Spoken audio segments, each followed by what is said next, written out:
karya bonsai saya yang kelima yang ingin saya sharingkan dalam konten kali ini, yaitu Lagi Juniperus sinensis.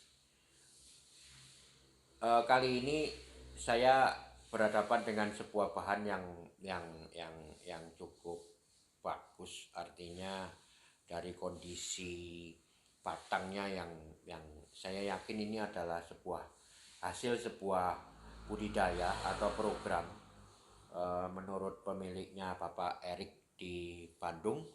Ini adalah bonsai atau bahan bonsai yang diimpor dari Taiwan, Juniperus sinensis. Ya, langsung aja saya ke gambar awal saat saya bertemu dengan pohon ini. Inilah awal saya bertemu dengan pohon ini. Pertumbuhannya kurang bagus saat itu, karena mungkin tidak dirawat kurang lebih hampir 2 tahun kata pemiliknya. Tetapi saya harus memprosesnya untuk bisa memilih cabang ranting mana yang saya butuhkan sehingga tidak terlalu banyak seperti ini. Ya, jelas karena ini memang budidaya, sudah terprogram dari awal. Jadi kita udah tahu perletakan atau susunan tajuk akan seperti apa. Tetapi memunculkan sebuah karakter ataupun kesan pohon tua, inilah yang sedang akan saya lakukan di pohon ini. Maka saya segera memilih dan membuat desain awal dari pohon ini. Ya, setelah melakukan pengawatan dan pemilihan dan pengawatan, inilah perantingan pertama yang saya lakukan. Jadi saya hampir sama dengan strategi yang tadi, bahwa arah tumbuh saya tentukan oleh dominasi gerakan cabang. Jadi jelas di sini kerusakan yang terjadi pada badan pohon yang ditunjukkan dengan keringan yang sangat bagus sekali, memang keringan alami juniper. Kemudian liukan batangnya yang eksotis ekstrim, maka memungkinkan sekali untuk ditampilkan pohon dengan arah tumbuh dominasi ke arah sebelah kanan. Ya, inilah upaya saya awal untuk membuat perantingan dari pohon ini. Ini adalah gambar saat saya melakukan atau melanjutkan proses desain dari awal. Ini adalah penanganan saya kedua. Nah, dan ini adalah kondisi setelah kurang lebih 1,5 tahun saya tangani. Ya, sekarang udah bisa terlihat kumpulan mahkota cukup jelas. Cuman yang saya masih kurang puas bahwa pertumbuhan pohon ini tidak sebagus pohon-pohon yang lain, masih agak lambat. Jadi pertumbuhan daun tidak rata, ada yang pecah, ada yang berupa jarum. Nah, di sini menunjukkan bahwa memang pertumbuhan pohon kurang bagus. Ya, saya melakukan pada tahap ini saya melakukan beberapa proses upaya agar pohon ini lebih subur, yaitu dengan mengganti media. Kebetulan saat itu kita bisa mendapatkan media dari Jepang, Akadama. Kita ganti kurang lebih 80% dari media yang tadinya menggunakan pasir malang dan campuran tanah gunung. Ya, ini adalah foto yang paling update yang saya ambil kurang lebih 7-8 bulan yang lalu.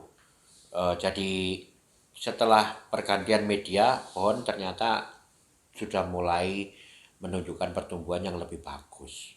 Dan kelebihan dari pohon sinensis impor ini dari Taiwan adalah daun bisa lebih kecil daripada sinensis hasil budidaya di Indonesia. Saya banyak sekali menangani pohon sinensis, jenis sinensis yang kita perhatikan dari yang asli dari negara asal itu daun bisa lebih padat dan lebih kecil. Ya seperti terlihat dalam foto, tajuk udah terbentuk dengan mengeluarkan karakter sebuah pohon tua. Oke, itulah tadi review atau sharing saya tentang 5 karya bonsai saya. Saya seruput kopi dulu. Ya, jadi bonsai adalah karya seni yang menurut saya kompleks sekali. Itu bisa saya tunjukkan tadi dalam 5 proses desain karya saya, bahwa ada yang harus mengulang desain atau membuat desain kedua, ada yang bisa